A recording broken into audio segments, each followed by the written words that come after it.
This weekend, UAA women's basketball hosted the yearly Great Alaska Shootout tournament. And as you can see behind me, it was a good time for all. Last night's third place game was a treat for the Alaskan crowd, with both teams repping the 49th state.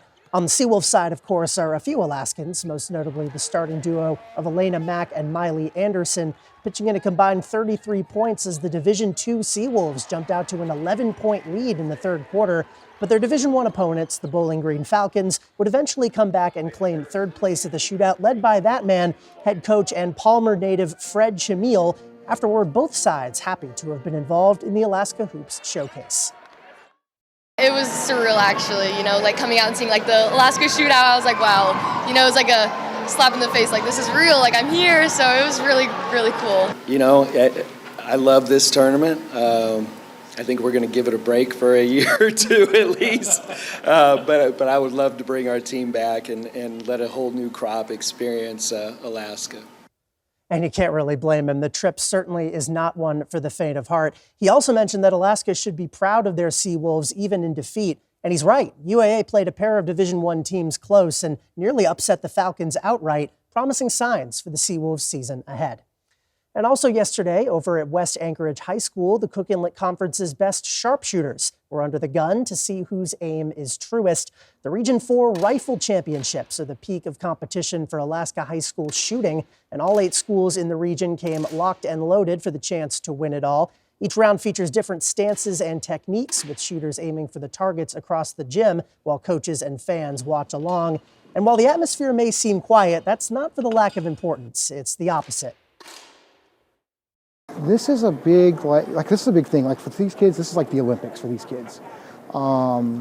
They've trained for it all year, all this semester, and everybody's excited to be here. So yeah, it's a big thing for them to be here.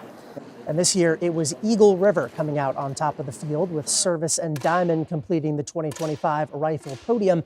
Meanwhile, Service head coach Gunnery Sergeant Tom Faust took his second straight Coach of the Year honors. And now on to the action from today, where we're going to do something a little bit crazy.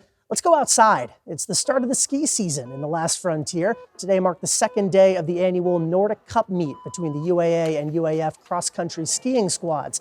Skiers braving the chill for a couple laps around Kincaid Park to set their benchmarks for the season ahead, both for individual performance and team success.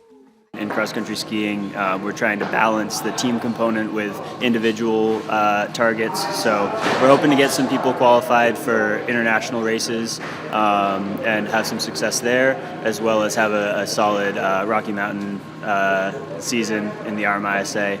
And the Seawolves, of course, with similar goals on the weekend and for the season to come. This college skiing season also serves as the run-up to the 2026 Winter Olympics, which start in February. And that's on the mind of many of the front-runners, especially with an Alaskan Olympic legend in their midst. It's going to be a really hard Olympic team to make. That's one of the big teams on the slate to make. We've got some young up-and-comers, so I think we're looking forward to putting a lot of Alaskans on that Olympic team, but that journey starts here. And here are the results from today, the second of the 2 races on the weekend. There were other teams present, but UAA and UAF were going against each other directly, so they'll be the only ones on this list. And one of those young up-and-comers Randall mentioned was Rosie Fordham. Big win for the star Nanook as she tries to round her skiing into international form.